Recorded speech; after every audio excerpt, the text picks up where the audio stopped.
सारी दुनिया उससे फिर खुश हो जाती है। जिस पर भगवान खुश हो जाते हैं सारी दुनिया उसकी अपनी हो जाती है। आज ध्रुव अपने घर में पहुंच गए। 5 साल का बच्चा 6 महीने में भगवान का दर्शन करके आ गया। 2 बड़े बड़े योगी नहीं कर पाए, वो एक छोटे से बच्चे ने कर दिखाया। और आते ही पहले ध्रुव ने अपनी माँ के चरण नहीं छुए, सबसे पहले माँ अपनी सौतेली माँ के चरणों को छुआ। आज माँ लज्जा के मारे नीचे को मुंह हो गया। जिस माँ ने उसको डांटा था, फटकारा था, जिस माँ ने उसको अपमानित किया था, उसी माँ के चरण छुए। तो आज माँ सुरुचि का मुंह नीचे को हो गया। और तब ध्रुव को देख करके इसको लज्जा आ रही थी। तो ध्रुव ने कहा, माँ तो अपने मुंह को नीचे क्यों करती है, मेरे को आशीर्वाद दी। तेरी कृपा से ही तो मैं भगवान के दर्शन करके आया। यदि तू ऐसा मेरे से नहीं कहती तो मैं कब भगवान का दर्शन करने के लिए जाने वाला था। इसलिए तेरी कृपा बहुत बड़ी है। अपनी सौतेली माँ का बड़ा आदर करता है। कहा, माँ तूने कैसा वचन दिया, मेरे को कैसा आशीर्वाद दिया, तेरी कृपा से ही मेरे को आज भगवान के दर्शन हुए हैं। इस प्रकार अपने माताओं का आशीर्वाद देकर के फिर ध्रुव को जो है राज्य में बैठाया गया। राज्य में हुआ 36,000 वर्ष तक राज्य किया इस बच्चे ने। और अंत में काल के सिर में पांव रख करके तब जाकर के सीधे गोलोक धाम को प्रस्थान कर गया। बोले आनंद कंद भगवान की जय, सत्य सनातन धर्म की जय, इसलिए भगवान की जय। इस प्रकार एक छोटे से बच्चे ने अपने तपोबल के माध्यम से बहुत चीज कर दिखाया संसार में, जो आज तक कोई नहीं कर पाया। सज्जनों, ध्रुव का चरित्र हम सब लोगों के लिए यह शिक्षा देता है कि दुनिया में कोई भी चीज अप्राप्त नहीं है इंसान के लिए। इंसान चाहे तो हर चीज को प्राप्त कर सकता है, लेकिन इसके अंदर सच्ची लगन होनी चाहिए। जहाँ राह, जहाँ चाह वहाँ राह। जहाँ किसी चीज को पाने की एक लगन होती है, इंसान अवश्य प्राप्त कर लेता है। भगवान कौन सी बड़ी चीज है। ध्रुव ने दुनिया को दिखा दिया। अरे दुनिया वालों, अपने मनोबल को मत गिराओ। अपने मन में यह मत सोचो कि मैं ऐसा नहीं कर सकता हूँ, ऐसा नहीं कर सकता हूँ। कोई काम को करने से पहले ही हार मत मानो। तो पहली हार मान लेते कैसे होगा, क्या होगा, ऐसे लोग कभी कुछ नहीं कर पाएंगे। इसलिए हर काम को तुम कर सकते हो। अपने मनोबल को आगे बढ़ाओ, अपना हौसला बढ़ाओ। तो जिसका मनोबल उत्तम होगा, जिसका हौसला ज्यादा होगा, जिसका मनोबल महान होगा, वो इंसान दुनिया में अनहोनी को भी होनी करके दिखा देगा। यही ध्रुव की कथा हमको बताती है। बोलिए आनंद कंद भगवान की, सत्य सनातन धर्म की। तो इस प्रकार से ध्रुव के वंश में आगे भगवान का अवतार होता, पृथ्वी अवतार। तो इन्हीं ध्रुव के वंश में राजा अंग हुए थे, उनके पुत्र भीन हुए। इन्हीं के बाहों का मंथन किया गया तो स्वयं भगवान पृथ्वी रूप में प्रकट हो गए। तो यही भगवान का पृथ्वी अवतार था। बोले पृथ्वी अवतार भगवान की।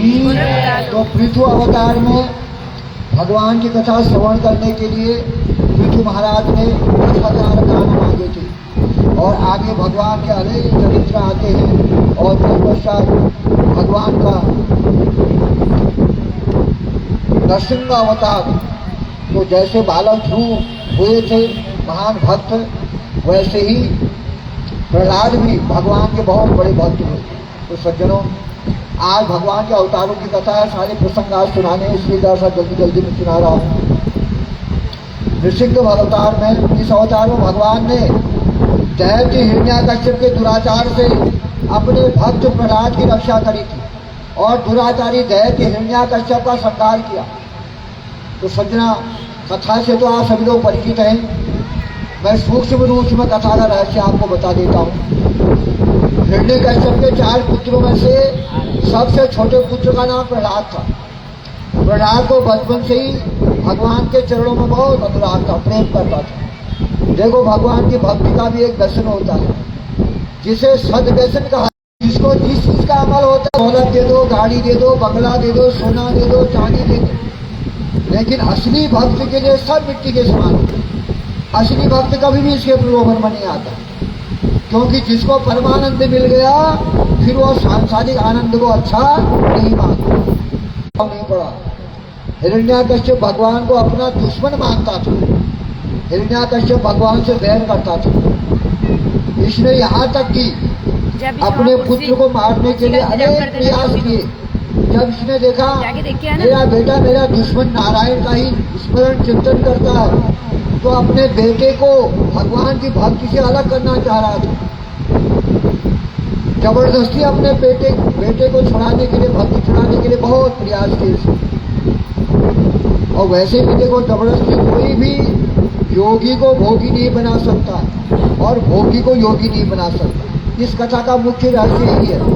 देखो, प्रहलाद चाहते हैं मेरे पिताजी योगी बन जाए, मेरे पिताजी भगवान की भक्ति करें, मेरे पिताजी अच्छा काम करें, और ये झूठी माया ममता का त्याग करके भगवान का भजन और भक्ति करें और इस संपत्ति पर अधिकार, अपना अधिकार ना समझे और इसका सदुपयोग करे, दान करे, पुण्य करे। ऐसा चाहता था प्रहलाद। और हिरण्याकश्यप चाहता था कि मेरा बेटा भक्ति ना करे, मेरा बेटा राजनीति की पढ़ाई करे और मेरे ही समान राजा बन जाए और भोग विलास की जिंदगी जिए और ना पुत्र ही भोगी बन पाए। इसलिए सज्जनों, जबरदस्ती कोई किसी को भक्त नहीं बना पाता है और कोई किसी को भोगी भी नहीं बना पाता है। और अंत में भक्त की जीत हुई, लेकिन अंत तो इस प्रकार से यह प्रहलाद भगवान की भक्ति करता था, अपने पिता की बातों को नहीं मानता था। माँ बाप, भाई बहन, बेटा बेटी, पति पत्नी, ये सब संसारी परिवर्तन, ये सब संसार परिवर्तनशील है। सभी में भगवान के ही दर्शन कर लेते थे।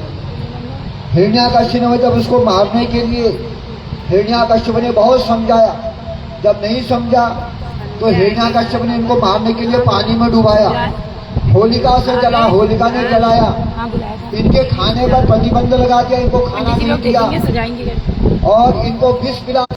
तो मूर्ख, तुझे बिल्कुल डर नहीं लगता, तू नहीं डरता है मेरे से, अपने बेटे से तू नहीं डरता मेरे से, और किसके डर पर तूने मेरी सत्ता को चुनौती दी, किसका सहारा है तेरे को, तू मेरे से डरता क्यों नहीं है? तब प्रहलाद ने निडर होकर के जवाब दिया अपने पिताजी को। प्रहलाद जी कहते, जब तेरा ही भगवान सबको ताकत देता है, तेरा ही भगवान सबको शक्ति देता है, इतना शक्तिमान तेरा भगवान है, तो मेरे सामने क्यों नहीं आता है, मुझसे क्यों छुप करके रहता है, इधर उधर फिरता है? बोल, कहाँ है तेरा भगवान, कहाँ है तेरा ईश्वर? हमको सर्वव्यापी बताते हैं, ईशावास्यम जगत सर्वम यत्किंचित् जगत्याम जगत् और हरिव्यापक सर्वत्र समाधि। भगवान तो कण कण में विद्यमान है, भगवान तो पत्ते पत्ते में है, हर वृक्ष में, हर पत्थर में भगवान का वास तो कण कण में है। तो बोला, अच्छा तेरे को दिखाई दे रहा है? आज बोले, हाँ, मैं तो जहाँ देखता हूँ कि भगवान के दर्शन कर लेता हूँ, मेरे को तो सर्वत्र भगवान दिखाई दे। तब हिरण्याकश्यप ने कहा, जब सर्वत्र तेरे भगवान है, ये खंबे में भी तेरे भगवान है, ये खंबा तो तेरे सामने, इसमें भी। प्रहलाद बोले, मेरे को तो दिखाई दे रहे हैं।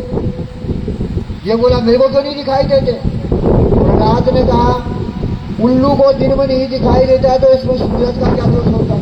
हमने तुरंत अपने खड्ग में से तलवार निकाली और लेकर के कहा, अच्छा इस खंबे में भी तेरे को दिखाई दे रहा तेरा भगवान, अभी देखता हूँ तेरे भगवान को कितनी शक्ति है इसमें। इतना कहते ही और जैसे ही तलवार का प्रहार उस खंबे पर किया और तुरंत देखते ही देखते गगड़ गड़गड़ाने खम्भ फाटो, चरचरानो दिगसो नरसिंह को ककड़ कड़कड़ावे, दसन जीप लपलपावे, चितवन सरोजम मानो अंग जात खान सो। बोले नरसिंह भगवान की। ऐसी आवाज करते वो खंबा, लोहे का खंबा था, वो फटा और उसमें से देखते ही दिव्य स्वरूप में भगवान नरसिंह प्रकट हुए और इस प्रकार भगवान सिंह रूप प्रकट हुए और भक्त प्रहलाद की उन्होंने रक्षा करी और हृदय छेड़ता था। इस प्रकार अपने वितीर्ण नाखूनों से उस दुष्ट को अपने छाती में, उसका अपने गोद में रख करके छाती में से उसको फाड़ दिया। बोले आनंद कंद भगवान की, सत्य सनातन धर्म की। तो इस प्रकार से भगवान ने नरसिंह का अवतार लेकर के अपने भक्ति की रक्षा की। आगे गजेंद्र मोक्ष की कथा आती है। तो चौथे मनवंतर में प्रभु का हरि के रूप में जन्म हुआ और उन्होंने गजेंद्र की ग्राह से रक्षा की। और सरोवर में जब जल क्रीड़ा करते समय ग्राह गजेंद्र का पांव पकड़ करके जल में खींचने लगा और तब उसको मृत्यु के मुख से कोई भी नहीं बचा सका। जब वह गज पानी पीने के लिए तालाब में गया, उसमें रहने वाला ग्राह उसने गज का पांव खींच लिया और पानी में खींच लिया। इस प्रकार जब वो बनने लग गया, उसको प्राण जाने लगे। उसके साथ के हाथी हथनियां बच्चे सभी ने प्रयास किया उसको बचाने के लिए। जब वो रोने लग गया बचाओ बचाओ, पर कोई कुछ नहीं कर पाए। तो उदास होकर के सब चले गए वापस। अब गजेंद्र अकेला ही रह गया। तब इसको भगवान की याद आई। जब कोई सहारा नहीं होता है तो भगवान ही सहारा बन करके आते हैं। तो यहाँ पर गजेंद्र ने देखा मेरी हथनियां और जितने मेरे बच्चे बाकी परिवार था सब मेरे को अकेला छोड़ करके चले गया है, अंत काल में कोई साथ नहीं देता है। तो उसको लगा कि काल के मुंह से केवल महाकाल ही बचा सकता है। इसलिए इस गजेंद्र ने भगवान नारायण की आराधना करी। सबका भरोसा छोड़ करके गजेंद्र ने श्री हरि को पुकारा। तो भगवान श्री हरि स्वयं चक्र लेकर के वहां पर उपस्थित हो गए और गजेंद्र ने तालाब से कमल का फूल लेकर के भगवान के चरणों में श्री हरि के चरणों में चढ़ाया कमल का फूल। और भगवान ने यह प्रदान किया और कमल का फूल स्वीकार किया और तुरंत अपने चक्र से उस ग्राह के सिर को काट दिया और गजेंद्र को उस ग्राह के चक्र से बचा दिया। बोले अनंत कंद भगवान की। आगे जाकर के भगवान ने रक्षा अवतार लिया। तो सुखदेव जी कहते हैं राजन छठे मनवंतर में भगवान ने समुद्र मंथन करा करके देवताओं को दिव्य अमृत पान कराया। और सागर मंथन में प्रभु ने 3 अवतार, प्रभु भगवान के 3 अवतार हुए। पहला अवतार हुआ कच्छप अवतार।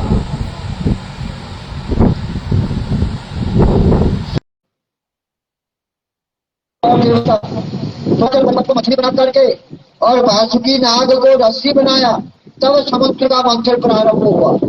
अकस्मात जब मंथन कर रहे थे समुद्र मंथन, तो वह पर्वत जिसको बनाया गया था वह डूबता चला गया, धीरे धीरे सागर में डूबता चला गया। उस समय देवता लोग भी और राक्षस लोग भी घबराने लगे। बोले यार मंथन कैसे होगा, ये पर्वत तो डूबते जा रहा है। तो उस समय भगवान कछुआ बन करके आ गए, कच्छप बन करके आए। कच्छप अवतार लेकर के डूबते हुए मंदराचल पर्वत को अपने पीठ पर उठा लिया। तब पुनः फिर मंथन प्रारंभ हुआ। बोले कच्छप अवतार भगवान की। आगे भगवान का जो है सागर मंथन प्रारंभ हुआ। मंथन करते करते सबसे पहले विष निकला, जिसे महादेव ने अपने कंठ में धारण कर लिया और भोले बाबा जब नीलकंठ हो गए, फिर एक एक करके रक्षण निकले। महालक्ष्मी की प्रकट हुई, उन्होंने नारायण को बरमाला पहन अपना लिया। फिर बारूणी मदिरा निकली, दैत्यों ने उस मदिरा को स्वीकार कर लिया। दैत्य लोग मदिरा को लेकर के चले गए और उसके पश्चात अमृत का कलश लेकर के फिर भगवान प्रकट हुए धन्वंतरी के रूप में। तो ये भगवान का धन्वंतरी उनका अमृत का कलश था। इस प्रकार से प्रकट होते हैं। बोले धन्वंतरी भगवान की। इस प्रकार से भगवान अमृत कलश लेकर के प्रकट हुए। तो दैत्य अमृत लेकर के भगवान दैत्य अमृत छीन कर भगवान के हाथ से अमृत छीन करके भाग गए और देवता रोते रह गए। दैत्य ने अमृत छीन लिया। तब भगवान बोले देवताओं से कि तुम रो मत, अमृत तुमको ही पिलाऊंगा, तुम चिंता मत करो। तब भगवान ने देखा कि दैत्य तो सारा अमृत लेकर के चले गए हैं, अमृत पीने के लिए आपस करने लगे दैत्य कि पहले मैं पीऊंगा, पहले मैं पीऊंगा। तो भगवान ने सोचा विचार किया ये अच्छा अवसर है, यहाँ पर मेरे को इन दैत्यों को वो हमें डाल देना चाहिए। तब भगवान एक सुंदर छबीली कन्या के रूप में प्रकट हो गए। ये भगवान का मोहिनी रूप था। बोलिए मोहिनी अवतार भगवान की। ये भगवान का मोहिनी अवतार। मोहिनी अवतार में प्रकट होकर के भगवान ने देवताओं को अमृत मिला, दैत्यों से अमृत छीन लिया और देवताओं का अमृत बताया। क्या होता है भगवान का बोध होता है। फिर उसके बाद भगवान का भावना होता है। सुखदेव जी कहते हैं राजन 7वें मनवंतर में कश्यप और अदिति के घर भगवान वामन के रूप में अवतरित होकर के आए। इस अवतार में भगवान वामन भगवान ने राजा बलि के यज्ञ में त्याग करके उससे 3 पर भूमि का दान मांगकर उनका सर्वस्व हर दिया। और भगवान ने तब एक चरण में नीचे के 7 लोग नाप दिए और दूसरा चरण ऊपर उठाया तो ब्रह्मांड को फोड़ करके 7 लोग ऊपर के नाप दिए। मात्र 2 चरणों में ही 14 भुवन नाप दिए। फिर बोले भगवान राजा बलि से, अब बोलो संकल्प तो 3 चरणों का तुमने पढ़ा था, अब बताओ मैं तीसरा चरण कितना रखूं। तब बलि ने कहा प्रभु 2 चरणों में आपने सारा धन दे दिया, अब तीसरा चरण मेरे माथे पर रख करके इस धनवान को भी ले लो। तब बलि के माथे पर अब तीसरा चरण बिंदु रखते हुए भगवान ने कहा बलि तुम धन्य हो, तुमने मेरा हृदय आज जीत लिया है। तुम जैसा दानी कोई नहीं हो सकता है। आज से संसार में दानियों में तुम्हारा नाम सबसे आगे लिया जाएगा।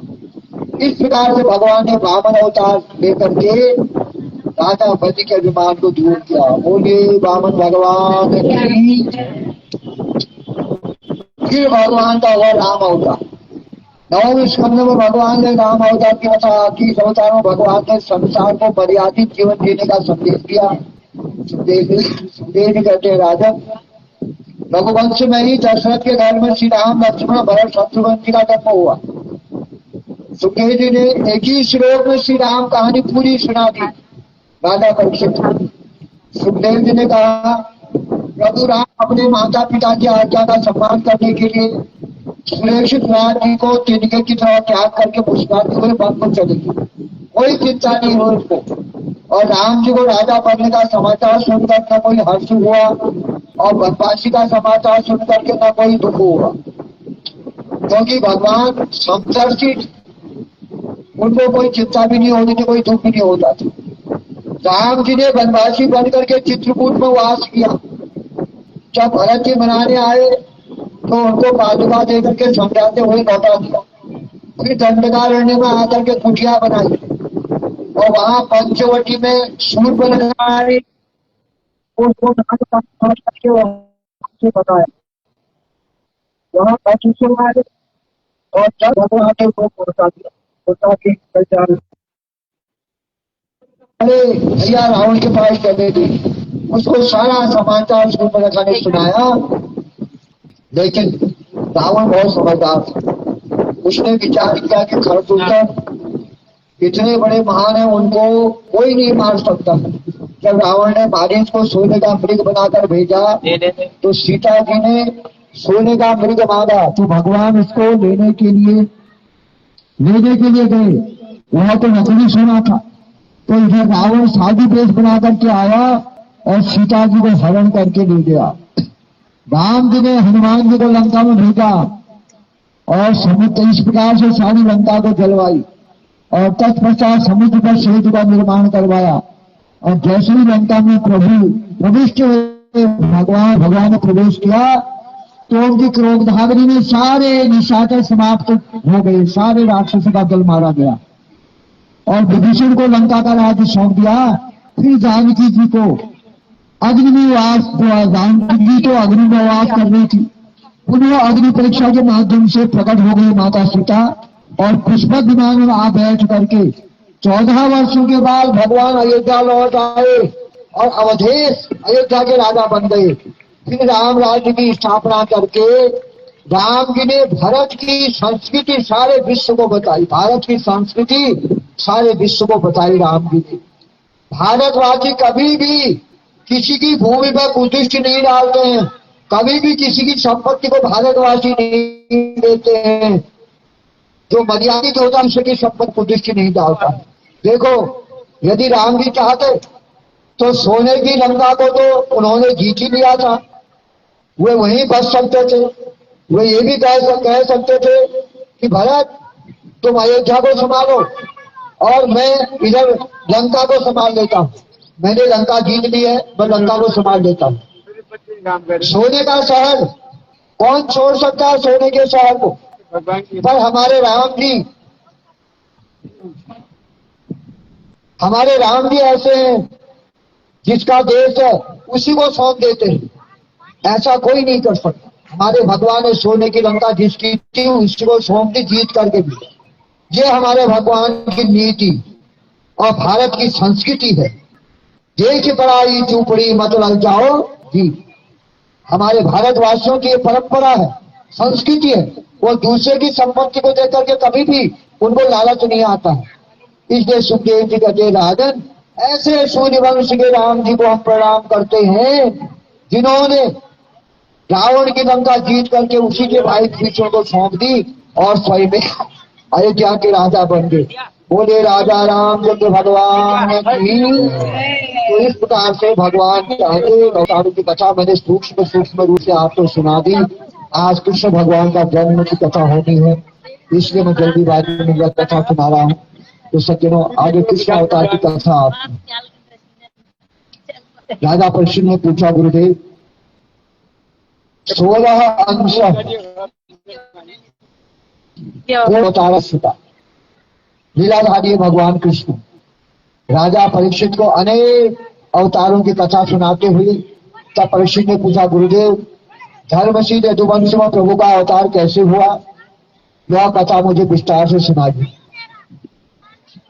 आप मेरी भूख और प्यास की बिल्कुल भी चिंता मत करिए। मेरे को भूख भी नहीं लगी है, प्यास भी नहीं लगी है।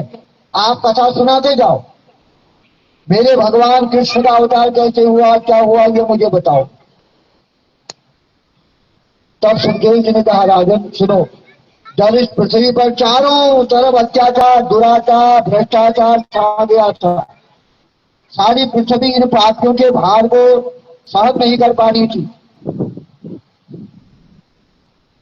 पृथ्वी माता को पर्वतों का भार नहीं लगता, पेड़ पौधों का भार नहीं लगता है, पत्थरों का भार नहीं लगता है। लेकिन एक भी पापी अगर धरती माता के ऊपर हो जाता है, पृथ्वी माता को से वह भार भी सहन नहीं होता। तो इसलिए पृथ्वी माता भी भार से पीड़ित होकर के गाय का रूप बना करके ब्रह्मा के साथ गोविंद की शरण में गई। तब देवताओं ने मिलकर के भगवान की स्तुति करी, भगवान की प्रार्थना करी, और तब सारे देवताओं की प्रार्थना सुनकर के आकाशवाणी हुई और ब्रह्मा जी ने वह आकाशवाणी सुनी। ब्रह्मा जी ने सभी देवताओं को सावधान करते हुए कहा, हे देवताओं, ब्रह्मा जी ने कहा शीघ्र ही वसुदेव जी के घर में भगवान का अवतार होने वाला है और भगवान अकेले ही नहीं आएंगे, साथ में उनकी प्राण प्रिया बरसाने में वृषभानु की कन्या बन करके राधा जी भी प्रकट होंगी। इसलिए देवताओं, तुम भी अपनी अपनी जोड़ी के साथ भगवान का स्वागत करने मथुरा मंडल में प्रकट हो जाओ। तो सारे देवता लोग मथुरा मंडल में यदुवंश में अपनी अपनी शक्तियों के साथ अवतार लेने के लिए तैयार हो गए। तो जब अत्याचार बहुत बढ़ जाता है, पापी लोग बढ़ जाते हैं, और सज्जनों मथुरा के राजा थे उग्रसेन थे, उनका पुत्र कंस था। ये कंस बहुत बड़ा अत्याचारी था। इसके अत्याचार से सारी प्रजा बहुत त्रस्त थी और ये कंस सारे समाज को बहुत सताता था। इसने अपनी बहन देवकी के 6 पुत्रों को भी मार दिया था। ऐसा अत्याचारी था, ऐसा पापी था। अब इसका पाप का भरा भर चुका था।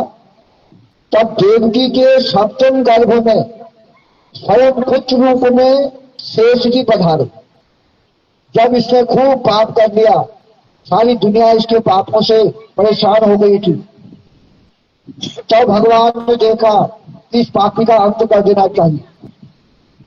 तब भगवान देवकी माता के 6 पुत्रों की भी छोटे छोटे बच्चों की इसने हत्या कर दी थी। 6 पुत्र मार दिए थे और 7वें गर्भ में तब स्वयं बलराम जी शेष जी पधारे। शेषनाग स्वयं बलराम के रूप में देवकी के 7वें गर्भ में पधारे। सप्तमो वैष्णवं धाम यमनंतम अते गर्भो बभूव देवक्या हर्षिषो कविवर्धना गर्भो बभूव देवक्या हर्षिषो कविवर्धना। तब व्यक्ति के सप्तम गर्भ में स्वयं पुत्र रूप में शेष जी पधारे। तो भगवान ने कहा ये देवकी माता का 7वां गर्भ है, इसको मेरे को बचाना है। तब भगवान नारायण ने देवकी के 7वें गर्भ को बचाने के लिए अपनी योग माया को निर्देश दिया, आज्ञा दी, अपनी महा वैष्णवी माया को आज्ञा दी और उससे कहा अरे देवी तुम देवकी के गर्भ से शेष जी को, शेष नाग को, जो बलराम रूप में वहां प्रकट हो रहे हैं देवकी के गर्भ में, देवकी के गर्भ से शेष जी को कर्षित करके रोहिणी के गर्भ में पहुंचा दो, रोहिणी के गर्भ में उस गर्भ को पहुंचा दो और तुम यशोदा की बेटी बन जाओ। उसके बाद तुम यशोदा की बेटी बन जाना। जब कंस तुमको देवकी का अष्टम पुत्र समझ करके मारने का प्रयास करेगा तो तुम अष्टभुजा बन करके आकाश में उड़ जाना और फिर देखो तुम्हारी कितनी पूजा होती है। और संसार में तुमको लोग दुर्गा मैया, शारदा मैया, अंबिका मैया, चंडिका मैया, भद्रकाली, कात्यायनी अनेक नामों से तुम्हारी ख्याति फैल जाएगी। हे योग माया तुम मेरी इस बात को मान करके मेरा यह काम कर दो। तब भगवान विष्णु की आज्ञा मान करके भगवान की यह माया शक्ति योग माया प्रसन्न हो गई, खुश हो गई और उसने वैसा ही किया जैसा भगवान ने उसको आदेश दिया था। इस प्रकार योग माया ने यहां प्रकट होकर के अरे 7वें गर्भ को देवकी के 7वें को शेषनाग भगवान आए थे बलराम बन करके, तो योग माया गई जेल के अंदर देवकी के गर्भ से 7वें बच्चे को निकाला और उस बच्चे को ले जा करके रोहिणी के गर्भ में, नंद बाबा की दूसरी पत्नी है रोहिणी, रोहिणी के गर्भ में डाल दिया। अनहोनी को होनी ये करने की शक्ति हमें नहीं है भगवान में। भगवान चाहे कुछ भी कर सकते, उनकी माया में अपनी शक्ति होती है, अनहोनी को होनी कर देते हैं। तो आज उन्होंने देवकी के 7वें बेटे को निकाल करके रोहिणी के पेट में डाल दिया, नंद बाबा की दूसरी पत्नी की, और यशोदा माता के पेट में स्वयं कन्या के रूप में स्थिर हो गई। यशोदा माता के पेट में प्रवेश करते तो भगवान की योग माया है, ये होनी को अनहोनी, अनहोनी को होनी कर सकती है। सर्वसमर्थमान है योग माया। योग माया ने ऐसा कर दिखाया दुनिया वाले कुछ समझ नहीं पाए। कंस ने समझ लिया कि देवकी के 7वें गर्भ का, जब देवकी का 7वां गर्भ निकल गया पेट से, कंस ने सोचा ओहो देवकी का 7वां गर्भ तो गिर गया है, अपने आप समाप्त हो गया, खत्म हो गया, 7वां गर्भ इसका समाप्त हो गया। कंस को क्या पता कि ये किसकी माया है, कहाँ पहुंचा दिया उस गर्भ को, कंस को तो पता ही नहीं चला। अब अष्टम गर्भ में भगवान स्वयं पधारे, जिससे देवकी माता का मुख बहुत दिव्यता से चमकने लग गया, क्योंकि भगवान के तेज में ऐसी शक्ति है। जब स्वयं भगवान देवकी माता के गर्भ में आए तो देवकी माता का स्वरूप इतना सुंदर लगने लग गया, तेज, उसके तेज से सारा कारागार चमकने लग गया। कंस का भय और भी बढ़ गया, कंस सोचने लगा, देवकी को देख करके ही समझ गया कि इसके गर्भ में मेरा दुश्मन 8वां पुत्र देवकी का आ गया है और इसी के हाथों मेरे को मरना है। उसने पहरेदार कारागार के पहरेदार बढ़ा दिए। इधर स्वर्ग में देवताओं ने देखा कि भगवान देवकी के गर्भ में 8वें गर्भ के रूप में चले गए हैं। चलो गर्भ में स्तुति करके आते हैं। सारे देवता लोग गुप्त रूप से आए कारागार में। सारे देवताओं ने भगवान की स्तुति करी, सारे देवताओं ने भगवान की प्रार्थना करी। और तब इस पश्चात देवता लोग भी अंत में स्तुति करके देवता लोग भी चले गए। तब प्रभु ने भगवान का प्रकट होने का समय आ गया। भगवान ने देखा कि कंस ने बहुत अत्याचार फैला दिया है और दुनिया में अधर्म बहुत बढ़ गया है, इसलिए मुझे माँ के गर्भ से जन्म लेना पड़ेगा। तो आज स्वयं भगवान अब धराधाम में प्रकट होने वाले हैं। कौन से समय में भगवान का जन्म हुआ? भादो का महीना आ गया, कृष्ण पक्ष की अष्टमी तिथि थी। उस दिन बुधवार था, रोहिणी नक्षत्र था और उस दिन हर्षण योग था और भव कर्ण था। ठीक मध्य रात्रि के 12 बजे का समय था। उस समय सारी प्रकृति नववधू की भांति भगवान के स्वागत में सुसज्जित हो गई। सारी धरती सज गई अपने आप। तब के पिता भगवान परमात्मा अवतार लेने वाले थे। अपने आप फूल खिल गए, चारों दिशाओं में सुगंध फैलने लग गई और शीतल मंद मंद सुगंध हवा, धीरे धीरे हवा बहने लगी और अग्नियां अपने आप प्रज्वलित हो गई। उस दिन अष्टमी तिथि थी। अष्टमी तिथि के रात में भी चंद्रमा पूर्णिमा की तरह खिल गया। आकाश में पूरा चंद्रमा खिल गया, पूर्णिमा की तरह चमकने लगे। और भादों के महीने में भी सारे आकाश में तारे जगमगाने लगे। सारी नदियों का पानी निर्मल हो गया। ऐसी पवित्र बेला में भगवान आज स्वयं शंख चक्र गदा लेकर के वसुदेव और देवकी के सामने प्रकट हो गए। बोले आनंद कंद भगवान। वसुदेव के सामने शंख चक्र गदा पद्म लेकर के भगवान आदिदेव बैठे। वसुदेव देवकी भगवान का दर्शन किया। भगवान का दर्शन करते ही दोनों वसुदेव देवकी अपने स्थान पर खड़े होकर के आगे से केले हटा दो, मंच के यहाँ पे से केले हटा दो। भगवान बोले मंच के ऊपर से रखे। अभी स्तुति सुनने के लिए मैं नहीं आया हूँ, मैं तुमको एक बात बताने आया हूँ, सुनो।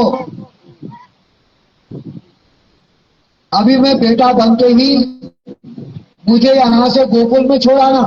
मैं तुम्हारा बेटा बन जाऊंगा छोटा छोटा, तो मेरे को गोकुल में छोड़ाना।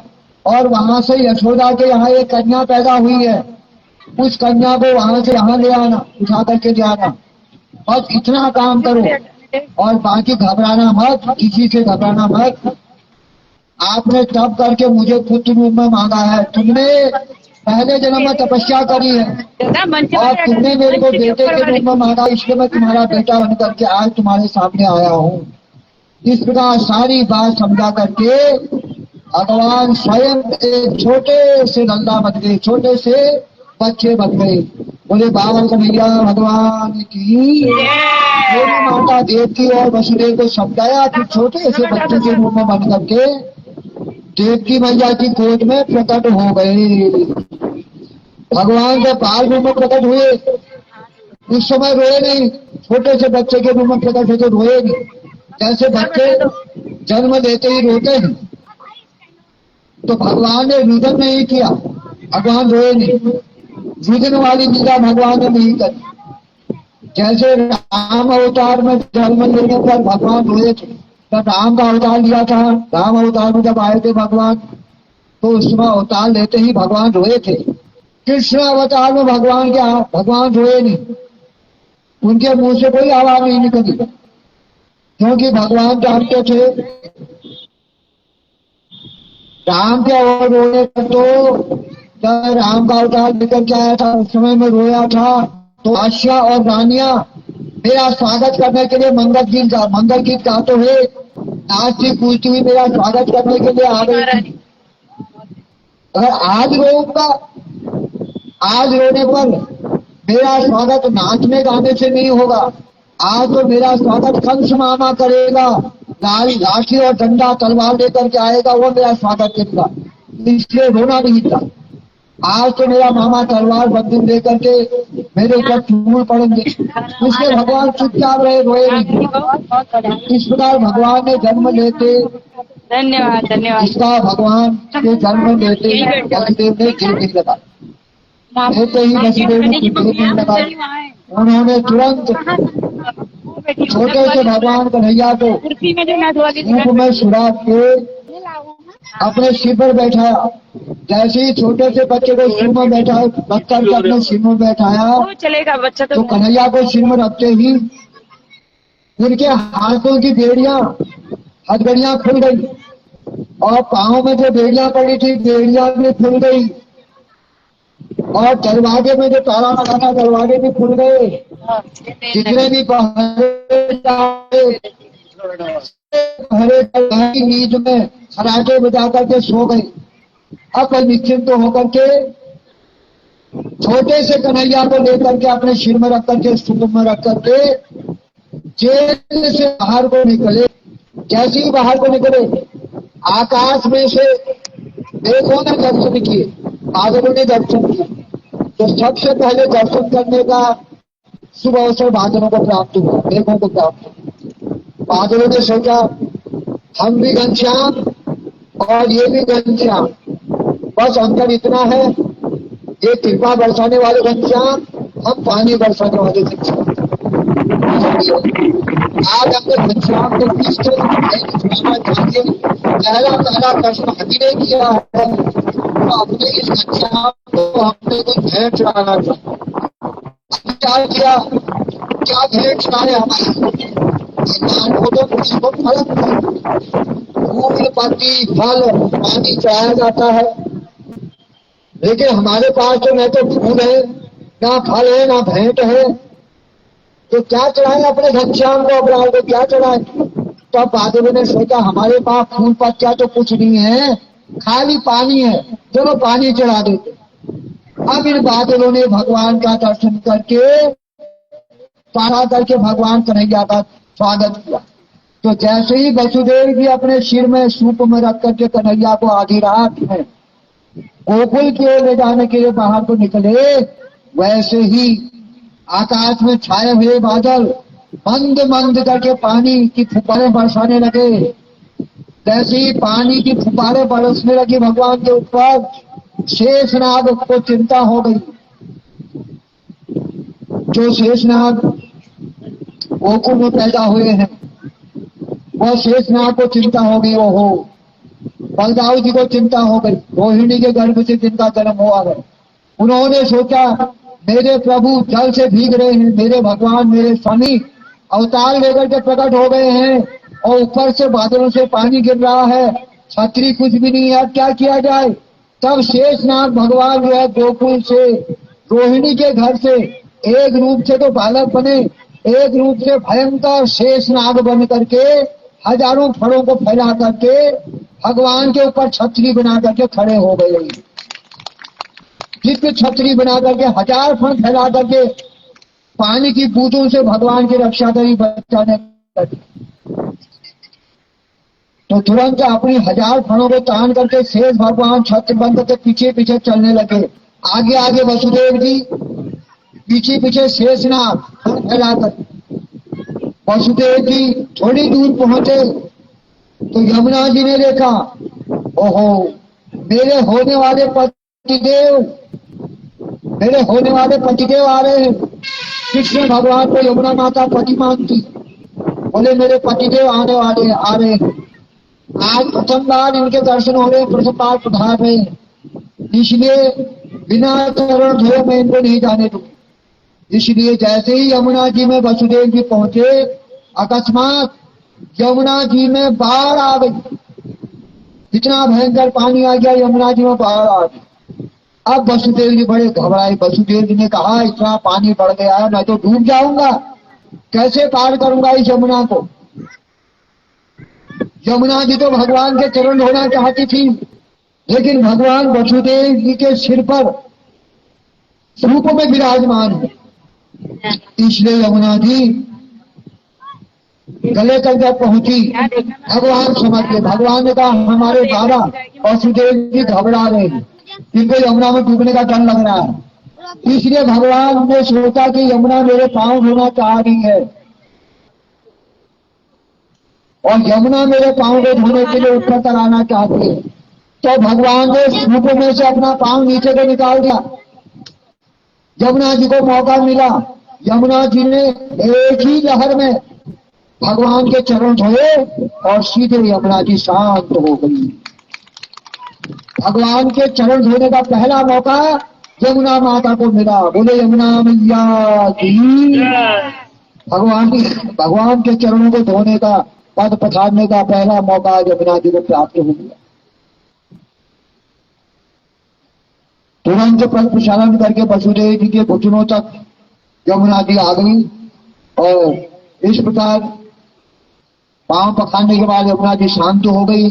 तो वसुदेव जी ने यमुना पार करके नंद भवन में पहुंच गए। अब वसुदेव कृष्ण भगवान को वहां रख करके आना था नंद भवन में।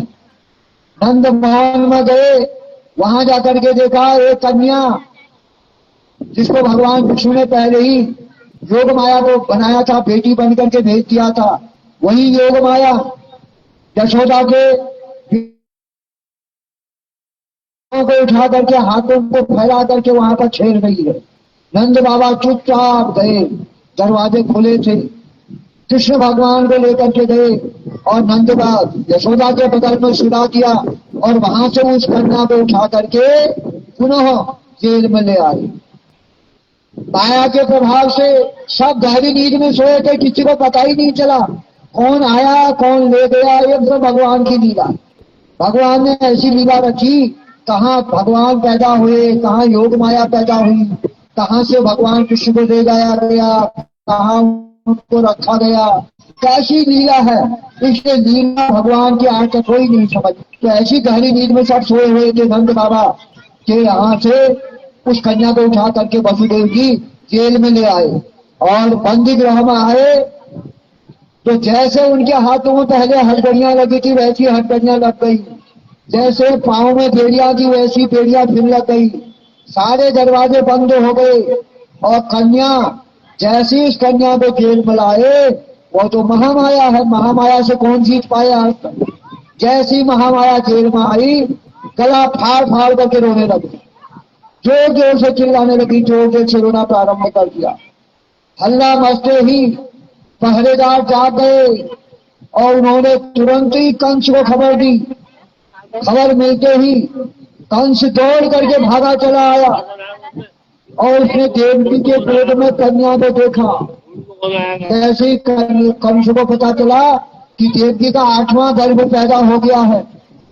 दौड़ करके आया, लड़खड़ाते हुए दौड़ करके आया। उसे देवकी के पेट में कन्या को देखा तो उसके होश उड़ गए। अब वो सोचता है ये तो लाला की विग्रह में लाली कहाँ से आती, यहाँ तो 8वां लाला होने वाला था, यहाँ तो लाली दिखाई दे रही है, ये कहाँ से आ गई, ये कैसे हो गया।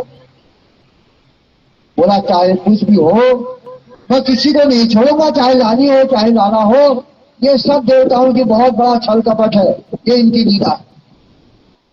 क्योंकि मुझे तो खतरा 8वीं संतान से है। ऐसा कहते हुए उसने तुरंत देवकी के गोद से उस कन्या को छीन लिया। जैसे उस कन्या को छीना, उसका पांव पकड़ लिया।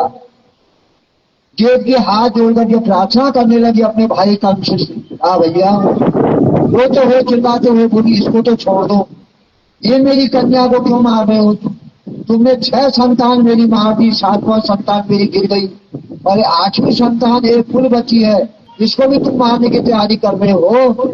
देखो तुम्हारा दुश्मन तो बेटा है, ये तो बेटी है, इसको मत मारो, मेरे को।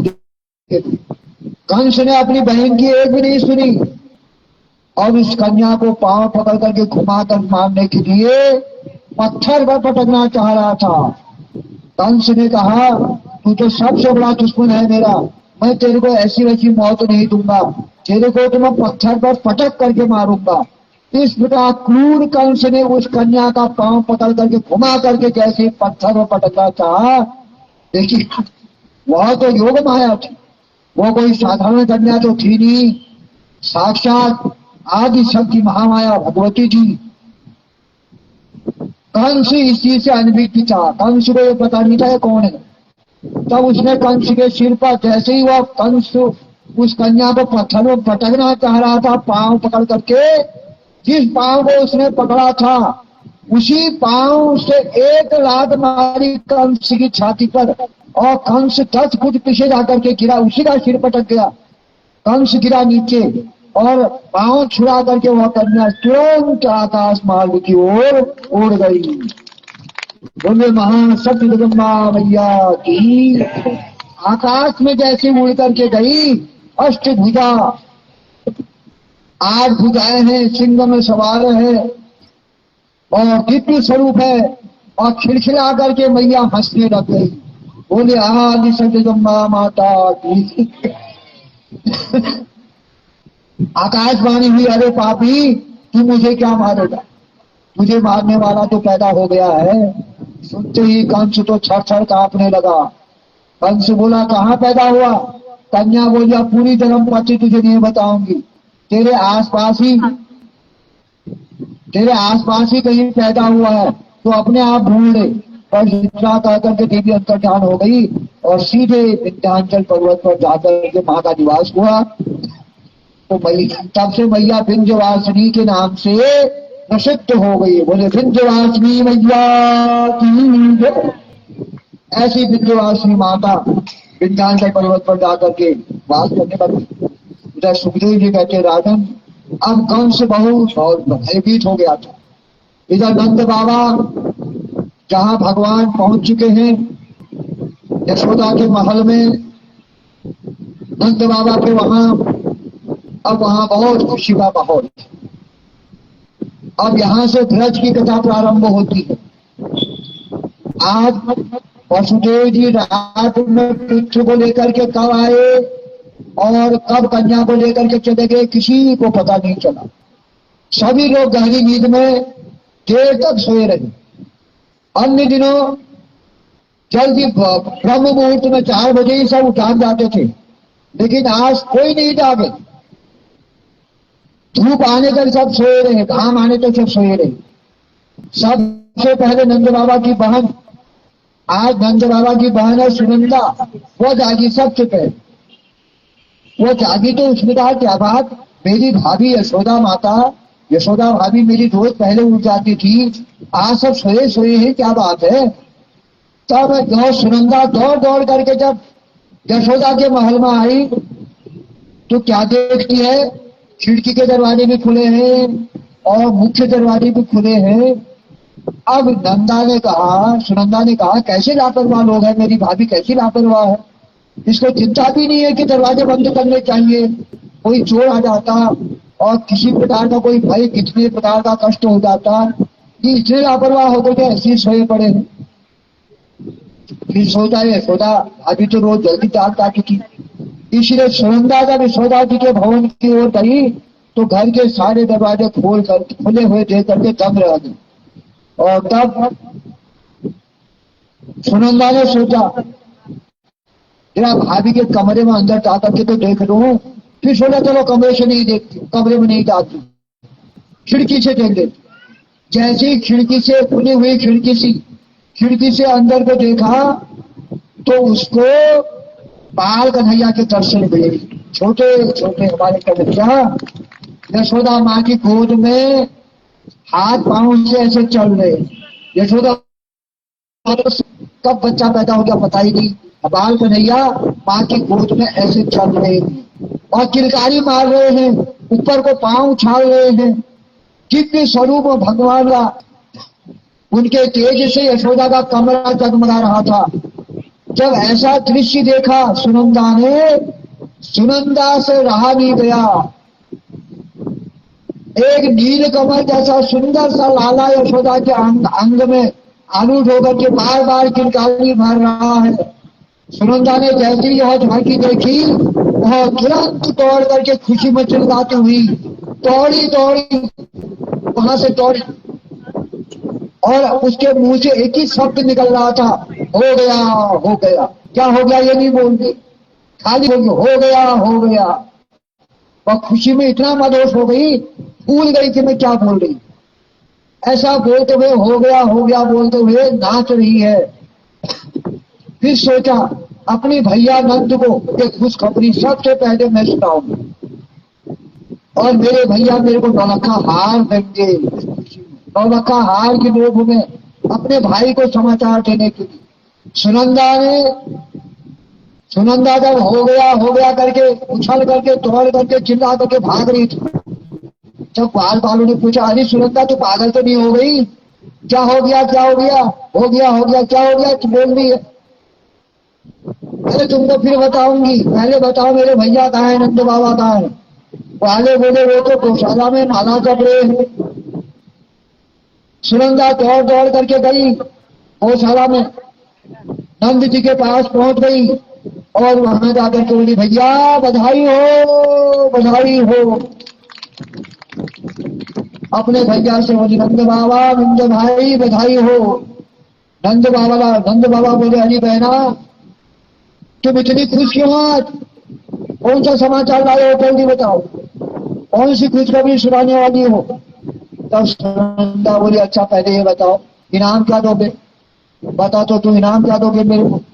नंद बाबा ने तुरंत तिजोरी की चाबी निकाली और उसके हाथ में रख दी और कहा, ले ये तिजोरी तेरे हाथ में, ये तिजोरी सारी तेरे हाथ में, तुझे जो मर्जी पड़े वो बधाई ले ले, पर जल्दी बता तू समाचार क्या लाई। तब सुनंदा नंद बाबा के कान में बोली, भैया तेरे घर लाला भयो है, तेरे घर लाला भयो, बोलो नंद के लाला की।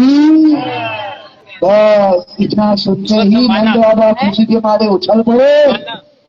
उन्होंने पूरे दुहाई लगाई, सुनते ही सारी ब्रज की गोपियां दौड़ी बधाई लेकर आई और गोपियां यशोदा को घेर करके, वाले नंद बाबा को घेर करके बधाई देने लगे। सारे गोकुल को सजाया गया, गायों को सजाया गया, बहुत दिव्य अबीर उड़ाल सारे गोकुल में उड़ने लगा और गायों को भी बछड़ों को भी सबको सजा करके अब सारी गोपियां यशोदा माता को बधाई देने के लिए आज नंद के आंगन में आ रही हैं और ढोलक चिमटा डमरू लेकर के सब नाचते गाते हैं। बोले भगवान की। तो आइए हम लोग भी बाल कन्हैया का दर्शन कर।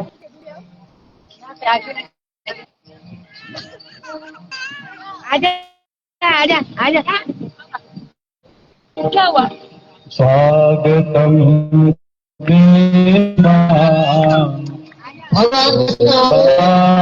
सभी लोग स्वागतम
नंदलाल की जय, यशोदालाल की जय हो, नंदलाल की जय, यशोदालाल की गौरे कराने आए जय हो, अशोकाल की। भगवान राम भैया आपके सामने सामने दर्शन करिए, आराम से दर्शन करिए, लेकिन भूल बहुत करिए, आंखों में आगे बढ़ने से एक जगह में ब्रह्मांड की अधिपति लाल की, ऊँची ब्रह्मांड की अधिपति लाल की, अति घोड़ा पाल के जय कन्हैया लाल की, अति घोड़ा पाल की जय कन्हैया लाल की, गौरे कराने आए जय कन्हैया की, गौरे कराने आए जय हो काल की। नंद करो नंद भयो जय कन्हैया, नंद करो नंद भयो जय कन्हैया, जय कन्हैया लाल की जय, यशोदा की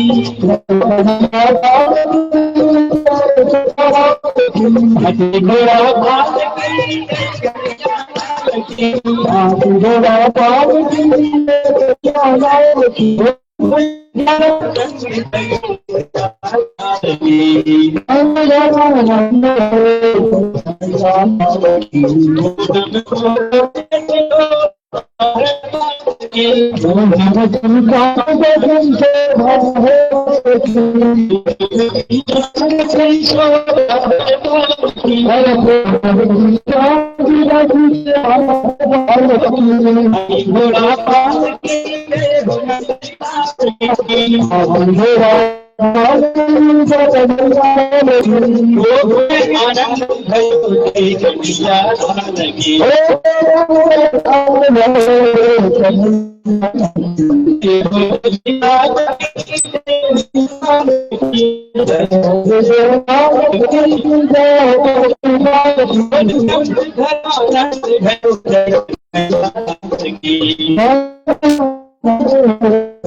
हाथी घोड़ा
लंबी मैया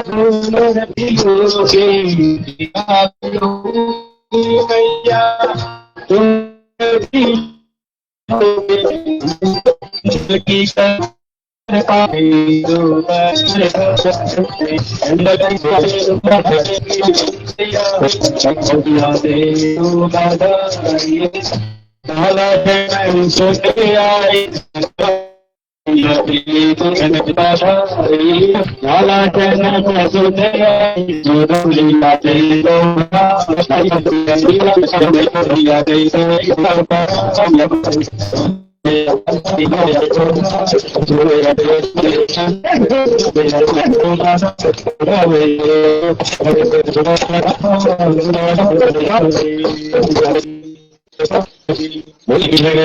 लाल की जय वृंदावन भगवान की जय हो।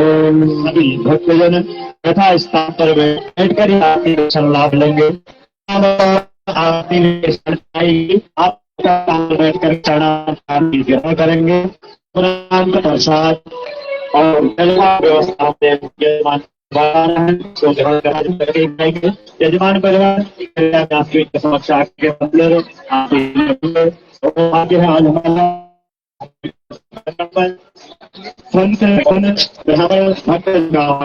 हुआ। सभी का हार्दिक अभिनंदन हमारे भगत जी के मन की ओर से है। आदरणीय माता जी भी हमारे से पधारी है और हमारे हैं और सभी हार्दिक अभिनंदन स्वागत है। भगत जी के परिवार वालों सभी यथा स्थान करके आर्थिक पाया है। आर्थिक का भी दर्शन लाभ पाएंगे। सभी लोग यथा स्थान पर कर लीजिएगा। आरती शुभारंभ करेंगे।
कनुआ